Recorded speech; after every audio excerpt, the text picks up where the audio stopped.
Ano pong benefit sa'yo ng electronic cigarette? Well, this is the first time na napahinto ako sa sigarilyo.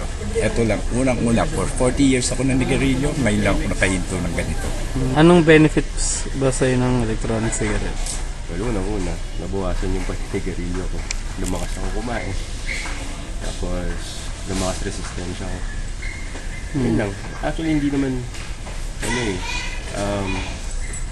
hindi dahil sa ECD yun. Dahil nabawasan yung paninig ko.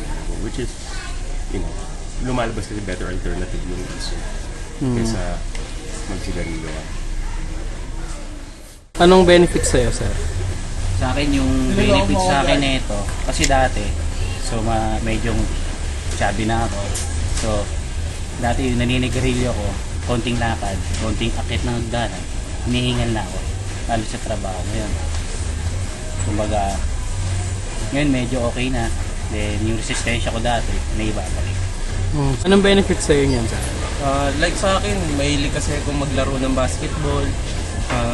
Unang-una yun, naramdaman ko agad yung resistensya, sir. Dito sa paggamit ko na ito, halos dati, sa quarter lang sa laro. Wala, hindi ka abot ngayon, kahit dalawa, dire-diretso, ayos naman.